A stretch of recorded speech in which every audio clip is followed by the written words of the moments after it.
कभी आपने ऊपर आसमान में उड़ते हुए किसी बड़े से हवाई जहाज को देखा और सोचा, ये कैसे मुमकिन है? इतनी बड़ी और भारी चीज गुरुत्वाकर्षण को कैसे चुनौती दे सकती है और हवा में कैसे रह सकती है? ये जादू जैसा लगता है ना? बादलों में आसानी से उड़ते हुए हवाई जहाज का नजारा मंत्रमुग्ध कर देने वाला हो सकता है। इतनी भारी चीज हवा में कैसे रह सकती है? इसका जवाब भौतिकी और इंजीनियरिंग के सिद्धांतों में छुपा है। ये जादू नहीं, विज्ञान है। खास तौर पर वायुगतिकी का विज्ञान। अपने आकार और वजन के बावजूद हवाई जहाज विज्ञान के एक आकर्षक क्षेत्र वायुगतिकी के कारण उड़ सकते हैं। यह क्षेत्र हवा के व्यवहार का अध्ययन करता है, क्योंकि यह हवाई जहाज के पंखों जैसी ठोस वस्तुओं के साथ संपर्क करता है। वायुगतिकी इस बारे में है कि हवा और वस्तुएं एक दूसरे के संबंध में कैसे चलती हैं। हवाई जहाज के पंखों का आकार, जिसे एयरफॉइल के रूप में जाना जाता है, लिफ्ट बनाने में महत्वपूर्ण है। और मानो या न मानो, उड़ान में हवा आपके विचार से कहीं अधिक बड़ी भूमिका निभाती है। पंखों के ऊपर और नीचे हवा के दबाव का अंतर लिफ्ट उत्पन्न करता है, जिससे हवाई जहाज ऊपर उठता है और ऊपर रहता है। इंजन हवाई जहाज को आगे बढ़ाने के लिए आवश्यक थ्रस्ट प्रदान करते हैं, जबकि पंख लिफ्ट का प्रबंधन करते हैं। साथ में वे हवाई जहाज को उड़ान भरने, क्रूज करने और सुरक्षित रूप से उतरने में सक्षम बनाते हैं। अगली बार जब आप किसी हवाई जहाज को आसमान में उड़ते हुए देखें, तो उसे संभव बनाने वाले अविश्वसनीय विज्ञान और इंजीनियरिंग को याद रखें। ये मानव प्रतिभा और आसमान को जीतने की हमारी खोज का प्रमाण है। विमान के सावधानीपूर्वक डिजाइन से लेकर कठोर परीक्षण और रखरखाव तक सुरक्षित और कुशल उड़ान सुनिश्चित करने के लिए हर पहलू को सावधानीपूर्वक तैयार किया गया है। इसलिए अगली बार जब आप किसी फ्लाइट में चढ़ें, तो आधुनिक विमानन के चमत्कार की सराहना करने के लिए कुछ समय निकालें। यह केवल परिवहन का एक साधन नहीं है, यह विज्ञान और प्रौद्योगिकी की एक उल्लेखनीय उपलब्धि है। आप सोच सकते हैं कि हवा अदृश्य है और भारहीन है, लेकिन यह पूरी तरह सच नहीं है। हवा छोटे छोटे कणों से बनी होती है, जैसे गैसें और नमी। हालांकि हम इन कणों को नहीं देख सकते हैं, लेकिन इनका वजन होता है और ये वस्तुओं के खिलाफ धक्का देते हैं, जिससे एक बल पैदा होता है, जिसे वायु दाब कहते हैं।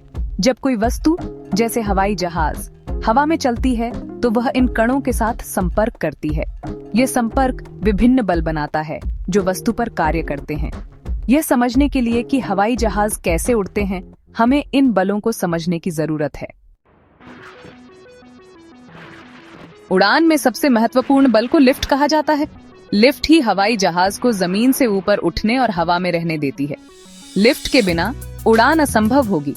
यह एक आकर्षक घटना है, जिसने सदियों से वैज्ञानिकों और इंजीनियरों को आकर्षित किया है। लिफ्ट कैसे काम करती है, ये समझना उड़ान के सिद्धांतों को समझने की कुंजी है। लिफ्ट वह बल है जो हवाई जहाज को ऊपर की ओर धकेलता है। गुरुत्वाकर्षण बल का प्रतिकार करता है। गुरुत्वाकर्षण हर चीज को पृथ्वी की ओर खींचता है, लेकिन लिफ्ट हवाई जहाज को इस प्राकृतिक खिंचाव को धता बताने देती है। जब कोई हवाई जहाज पर्याप्त लिफ्ट उत्पन्न करता है, तो वह गुरुत्वाकर्षण पर काबू पा सकता है और आसमान में उड़ान भर सकता है। यही कारण है कि आप हवाई जहाज को हवा में शान से चढ़ते हुए देखते हैं। लेकिन लिफ्ट कैसे बनती है? इस सवाल ने कई लोगों को हैरान किया है, लेकिन इसका जवाब हवाई जहाज के पंखों के डिजाइन और गति में है। पंख केवल सपाट सतह नहीं है, वे अपने चारों ओर की हवा में हेरफेर करने के लिए सावधानीपूर्वक इंजीनियर हैं। जिस तरह से हवा पंखों के ऊपर और नीचे बहती है, वह लिफ्ट पैदा करने के लिए महत्वपूर्ण है। रहस्य हवाई जहाज के पंखों के खास आकार में है। इस आकार को एयरफॉइल के रूप में जाना जाता है। एक एयरफॉइल को पंख की ऊपरी और निचली सतहों पर हवा के दबाव में अंतर पैदा करने के लिए डिजाइन किया गया है। दबाव में यही अंतर लिफ्ट उत्पन्न करता है। हवाई जहाज के पंख ऊपर से घुमावदार और नीचे से छपटे होते हैं। यह वक्रता यादृच्छिक नहीं है, यह एक जानबूझकर किया गया डिजाइन विकल्प है। घुमावदार ऊपरी सतह के कारण हवा पंख के ऊपर तेजी से चलती है, जबकि चपटी निचली सतह हवा को नीचे धीरे धीरे चलने देती है। हवा की गति में यह अंतर लिफ्ट बनाने के लिए महत्वपूर्ण है। इस आकार को एयरफॉइल कहा जाता है। एयरफॉइल डिजाइन वर्षों के शोध और प्रयोग का परिणाम है। लिफ्ट उत्पन्न करने के लिए सबसे कुशल डिजाइन खोजने के लिए इंजीनियरों ने अनगिनत आकृतियों और विन्यासों का परीक्षण किया है। एयरफॉइल इस व्यापक शोध का परिणाम है और इसका उपयोग लगभग सभी आधुनिक विमानों में किया जाता है। जैसे ही हवाई जहाज आगे बढ़ता है, हवा पंखों के ऊपर और नीचे दोनों तरफ बहती है। लिफ्ट पैदा करने के लिए हवा के माध्यम से हवाई जहाज की गति आवश्यक है। आगे की गति के बिना पंख हवा में उस तरह से हेरफेर नहीं कर पाएंगे जिस तरह से लिफ्ट बनाने के लिए आवश्यक है। घुमावदार शीर्ष हवा को पंख के नीचे बहने वाली हवा की तुलना में अधिक दूरी तय करने के लिए मजबूर करता है। यह लंबा रास्ता हवा को पंख के ऊपर से तेज करने का कारण बनता है। बर्नौली के सिद्धांत के अनुसार तेजी से चलने वाली हवा कम दबाव का परिणाम देती है, इसलिए पंख के शीर्ष पर दबाव कम हो जाता है। दूरी में यह अंतर पंख के ऊपर हवा के दबाव को कम करने और पंख के नीचे हवा के दबाव को बढ़ाने का कारण बनता है। पंख के नीचे अधिक दबाव पंख के ऊपर कम दबाव के विरुद्ध धकेलता है, जिससे ऊपर की ओर बल पैदा होता है। इस बल को ही हम लिफ्ट कहते हैं। दबाव में यह अंतर ऊपर की ओर बल पैदा करता है, यही लिफ्ट है। लिफ्ट वायुगतिकी में एक मूलभूत अवधारणा है और उड़ान के लिए आवश्यक है। यह समझकर कि लिफ्ट कैसे उत्पन्न होती है, हम उड़ान के चमत्कार और हवाई जहाज के डिजाइन और निर्माण में लगने वाली अविश्वसनीय इंजीनियरिंग की बेहतर सराहना कर सकते हैं। इसलिए अगली बार जब आप किसी हवाई जहाज को आसमान में उड़ते हुए देखें, तो आपको पता चल जाएगा कि यह सब लिफ्ट के अद्भुत बल के कारण है। हम सभी जानते हैं कि जो ऊपर जाता है उसे नीचे आना ही है ना? ऐसा गुरुत्वाकर्षण के कारण होता है। गुरुत्वाकर्षण एक बल है जो हर चीज को पृथ्वी के केंद्र की ओर खींचता है। हवाई जहाज को उड़ने के लिए उसे गुरुत्वाकर्षण के इस नीचे की ओर बल पर काबू पाने की जरूरत है। यहीं से लिफ्ट आती है। जब लिफ्ट का बल गुरुत्वाकर्षण बल से अधिक होता है, तो हवाई जहाज ऊपर जाता है। भाग 5, धक्का देने की शक्ति, थ्रस्ट और ड्रैग। हमने लिफ्ट और गुरुत्वाकर्षण के बारे में बात की है, लेकिन उड़ान में दो अन्य महत्वपूर्ण बल काम करते हैं, थ्रस्ट और ड्रैग। थ्रस्ट वह बल है जो हवाई जहाज को आगे बढ़ाता है। ये बल आमतौर पर हवाई जहाज के इंजनों द्वारा उत्पन्न होता है। जेट इंजन और प्रोपेलर एक ही काम करते हैं। वे हवा को पीछे की ओर धकेलकर थ्रस्ट पैदा करते हैं, जो बदले में हवाई जहाज को आगे की ओर धकेलता है। ड्रैग थ्रस्ट के विपरीत है।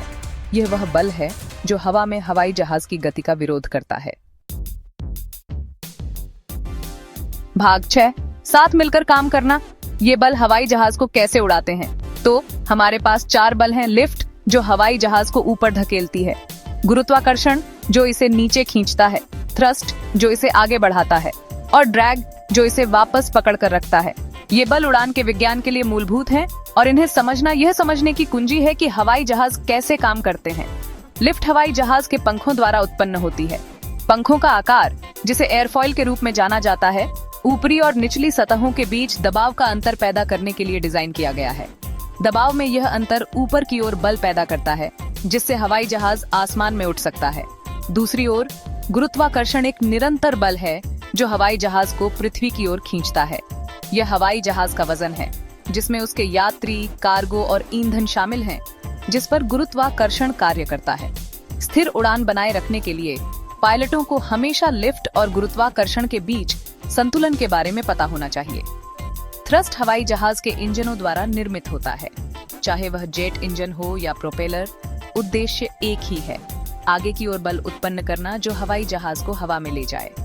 हवाई जहाज की गति और ऊंचाई को प्रबंधित करने के लिए थ्रस्ट की मात्रा को सावधानी पूर्वक नियंत्रित किया जाना चाहिए। ड्रैग वह प्रतिरोध है जिसका सामना हवाई जहाज हवा में चलते समय करता है। ये हवाई जहाज की सतहों के खिलाफ हवा के घर्षण और हवाई जहाज के हवा में कटने के कारण उत्पन्न अशांति के कारण होता है। कुशल उड़ान और ईंधन अर्थव्यवस्था के लिए ड्रैग को कम करना महत्वपूर्ण है। हवाई जहाज को उड़ने के लिए इन बलों को संतुलित करने की आवश्यकता होती है। जब लिफ्ट वजन से अधिक होती है तो हवाई जहाज ऊपर जाता है। इसके विपरीत, जब वजन लिफ्ट से अधिक होता है तो हवाई जहाज नीचे उतरता है। इन बलों के संतुलन को समायोजित करने के लिए पायलट हवाई जहाज की नियंत्रण सतहों, जैसे कि एलेरॉन, एलिवेटर और पतवार का उपयोग करते हैं। जब थ्रस्ट ड्रैग से ज्यादा होता है तो हवाई जहाज आगे बढ़ता है। अगर ड्रैग थ्रस्ट से ज्यादा हो जाता है तो हवाई जहाज धीमा हो जाएगा। पायलटों को यह सुनिश्चित करने के लिए लगातार निगरानी और थ्रॉटल को एडजस्ट करना चाहिए कि हवाई जहाज वांछित गति और प्रक्षेप वक्र बनाए रखे। इन बलों को नियंत्रित करके पायलट हवाई जहाज को चढ़ने, उतरने, मुड़ने और यहाँ तक कि उल्टा उड़ने के लिए भी बना सकते हैं। लूप और रोल जैसे उन्नत युद्धाभ्यास, लिफ्ट, गुरुत्वाकर्षण, थ्रस्ट और ड्रैग के सटीक प्रबंधन के कारण संभव हैं। इन सिद्धांतों को समझने से न केवल पायलटों को सुरक्षित रूप से उड़ान भरने में मदद मिलती है, बल्कि इंजीनियरों को अधिक कुशल और सक्षम विमान डिजाइन करने की भी अनुमति मिलती है। भाग 7, वास्तविक दुनिया के उदाहरण। देखें कि बल कैसे काम करते हैं। आप इन बलों को रोजमर्रा के जीवन में काम करते हुए देख सकते हैं। कार की खिड़की से अपना हाथ बाहर निकालें और उसे थोड़ा ऊपर की ओर झुकाएं। अपने हाथ को ऊपर की ओर धकेलती हुई हवा को महसूस करें। यही लिफ्ट है।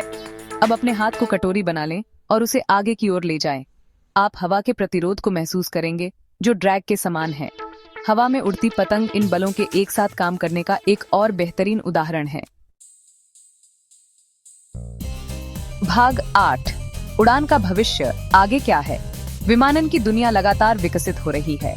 इंजीनियर और वैज्ञानिक हवाई जहाज को और भी तेज, अधिक कुशल और पर्यावरण के अनुकूल बनाने के लिए हमेशा नए डिजाइन और तकनीकों पर काम कर रहे हैं। कौन जानता है कि उड़ान का भविष्य क्या है। हो सकता है कि किसी दिन हमारे पास सुपरसोनिक यात्री विमान या उड़ने वाली कारें भी हों। भाग 9, नई ऊंचाइयों तक पहुंचना। चमत्कार को याद रखना। अगली बार जब आप आसमान में कोई हवाई जहाज देखें तो उस विज्ञान की सराहना करने के लिए कुछ समय निकालें जो इसे संभव बनाता है। 4 बलों को याद रखें, लिफ्ट, भार, थ्रस्ट और ड्रैग, और कैसे वे वास्तव में कुछ अद्भुत हासिल करने के लिए पूर्ण सामंजस्य में एक साथ काम करते हैं। गुरुत्वाकर्षण को धता बताते हुए और उड़ान भरते हुए